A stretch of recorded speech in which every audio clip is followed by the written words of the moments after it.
November 3rd, Monday Night Football. Marshawn Kneeland recovers a blocked punt in the end zone, the first touchdown of his NFL career.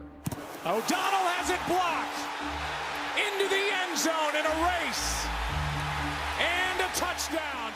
He's 24 years old. What nobody in that stadium knew was that he had 48 hours left.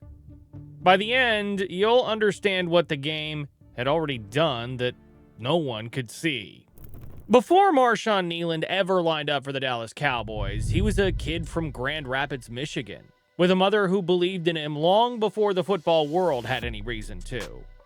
Her name was Wendy, and from the time Marshawn was young, she was the one holding that vision for him, showing up, pushing him, believing in something she could see that most people around them couldn't.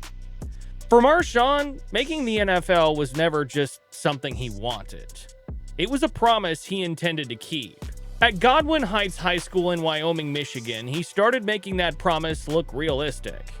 He was the team captain, and in his senior year alone, he was recording 110 tackles, 15 tackles for loss, and 8 sacks on the defensive side, while still lining up on offense and making plays on both sides of the ball. He held the career records at that school for tackles, tackles for loss, and sacks, earned first-team All-State honors, and was a regional track champion in the 400-meter. His coach Dave Denham said that was the moment you could genuinely see the separation between Marshawn and everyone else around him. But here is what makes all of that even more interesting. The recruiting world barely moved for a kid doing all of that. He was rated just 2 stars, collected only 3 scholarship offers total, and Western Michigan was the only FBS school that came calling.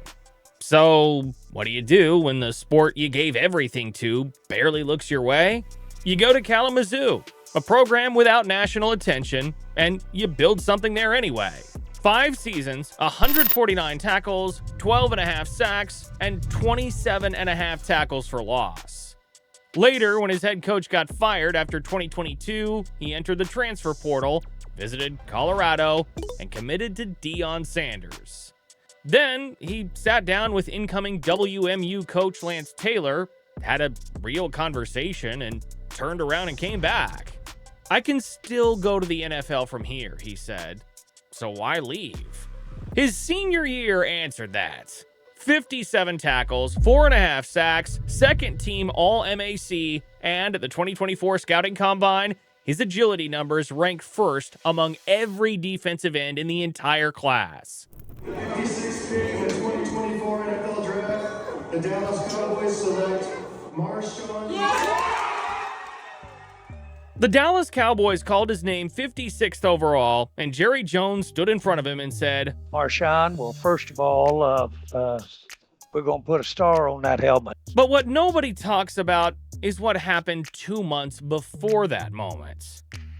Wendy Kneeland died unexpectedly just before the combine. She never heard those words from Jerry Jones and never got to see what came next. But Marshawn had made her a promise long before any of this. "I always told her, I'm going to the NFL," he said, "and I made it." He wore a necklace carrying her ashes to every game, every practice, every snap, so wherever football took him, she was right there with him.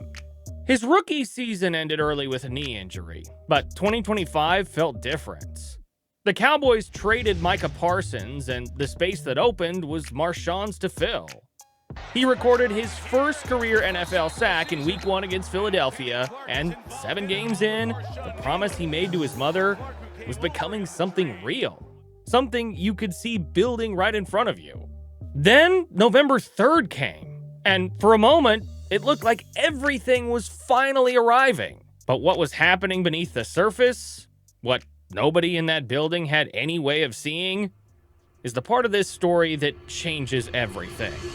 Marshawn Kneeland started playing tackle football at age 7, and by the time he stepped onto an NFL field, he had already spent roughly 17 years in contact football youth leagues, high school, 5 college seasons. year after year of games, practices, training camps, and thousands of plays in between that never made a medical report because nobody lost consciousness and nobody called for a trainer. The routine block, the Thursday practice rep, the drill in camp that nobody thinks twice about. So here is the question nobody was asking while all of that was happening. What was the game actually doing to his brain across all those years?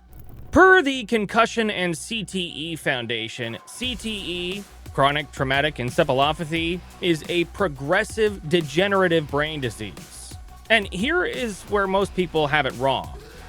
It's driven by something far more ordinary than the collision everyone remembers. High school football players absorb between 600 and 2,000 head impacts in a single season. And a 2020 study found that for every additional year of tackle football played, the odds of developing CTE increased by 30%. Now, here's where it gets even harder to sit with.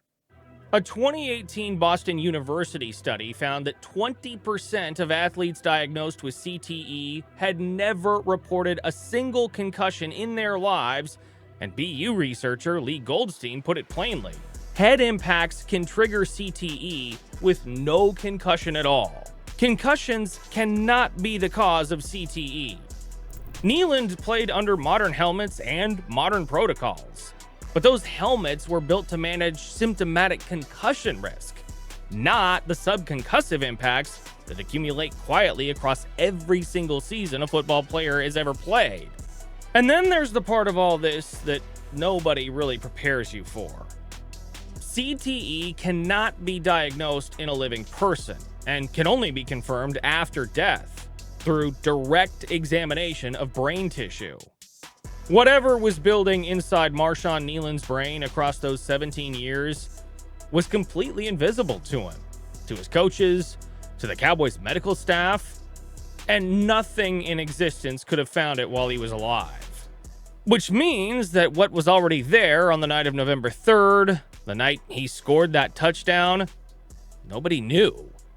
And what happened 48 hours later, nobody was ready for.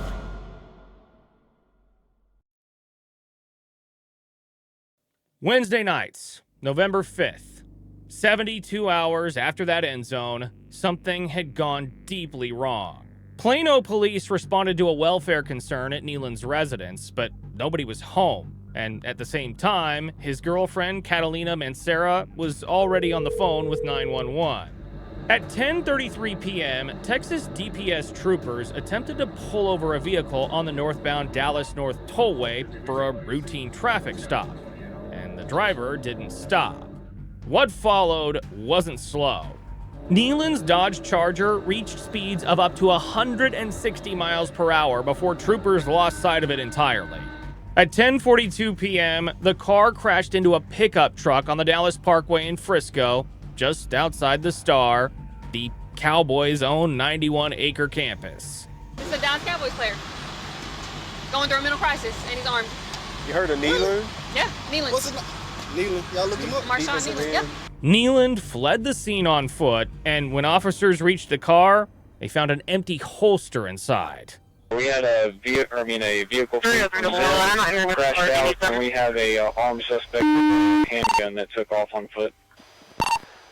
For the next hour, they searched office parks, drainage tunnels, using K9 units and drones, sweeping everything around them. And then the information that came over dispatch changed the entire nature of what they were dealing with. Kneeland was in crisis. He'd been reaching out to loved ones with messages that alarmed them, the kind of goodbye no one is ready to receive. By this point, the NFL had already contacted Plano police, and dispatch was on the phone with the Cowboys organization at the same time. Catalina Mancera, frightened for him, was pleading with officers to reach him in time. That is his girlfriend. Okay. Oh, that's a coincidence? She's trying to call him. She says he is armed. And, great. He is a mental health concern. She's trying to call him now. She was pregnant with their first child. Here's where everything changed. Yeah, that's a 10-4. He's going to be laying on his side, facing inward, and quite a bit of blood coming out. Around 1:30 in the morning on November 6th, Marshawn Kneeland was found deceased. He was 24 years old. The day before, his high school strength coach, Jabbar Mayhew, had texted him to congratulate him on the Monday night touchdown. That text went out Tuesday, the day before all of this. His agent, Jonathan Persley, said, "I watched him fight his way from a hopeful kid at Western Michigan with a dream to being a respected professional for the Dallas Cowboys." Marshawn poured his heart into every snap, every practice, and every moment on the field.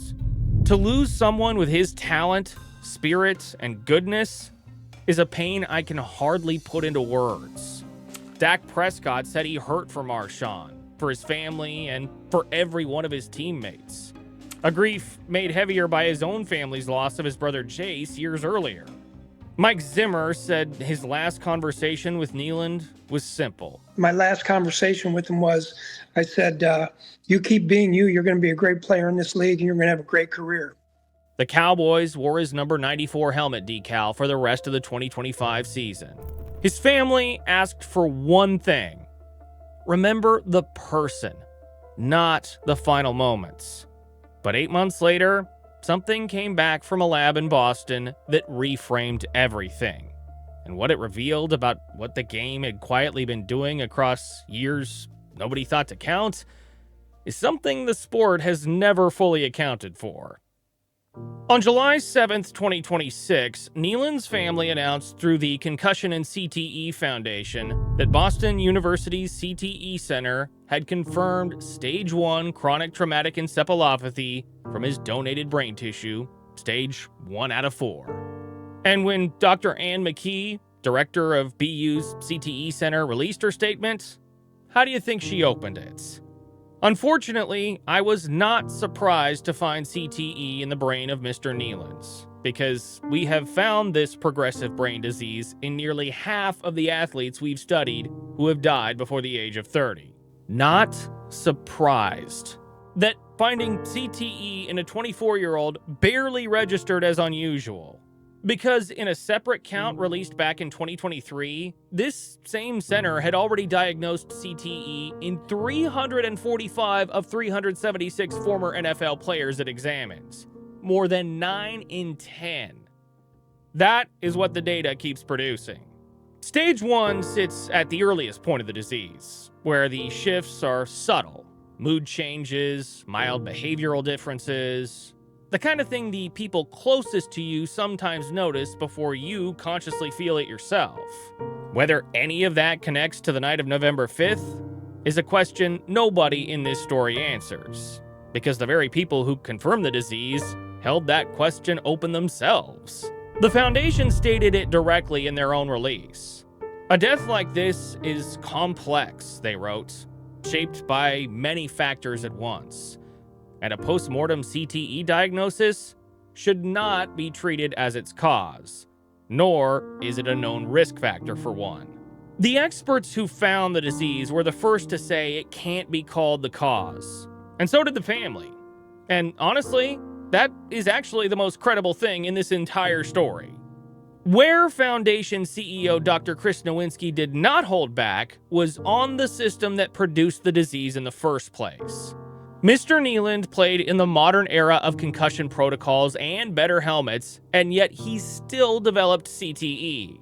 We have no reason to believe the current generation is at a lower risk of CTE than previous generations. Concussion protocols do not prevent CTE because CTE is caused by repeated head impacts, not just concussions. If we want to reduce CTE risk, we must implement CTE prevention protocols and aggressively reduce the number and strength of head impacts at every level of the game. 1 month before that diagnosis, on June 11th, 2026, Catalina Mancera gave birth to their son, Makai Kneeland. And one of the posts she shared that week was a video of Marshawn smiling, the exact moment she showed him the positive pregnancy test. Makai arrived a month before his father's diagnosis. and Marshawn never met him. His family closed their statement with 2 words: one love. The disease was real. The game built it, and the experts who confirmed it were precise about what they would and would not say it caused. Because the NFL acknowledged the link between football and CTE in 2016. Do you think there is a link between football and degenerative brain disorders like CTE? Well, certainly, Dr. McKee's research shows that a number of retired NFL players were diagnosed with CTE. So the answer to that question is certainly yes. And everything introduced since still produced a 24-year-old with stage 1 CTE who scored the first touchdown of his career on a Monday night. See, I'm like, eventually put it in everybody's eyes that I'm going to be the best, so, might as well love me. The Monday night touchdown and the 48 hours that were the whole story hiding in plain sight. The game built something that could only be confirmed after he was gone, and the experts who found it were the first to say they couldn't call it the cause.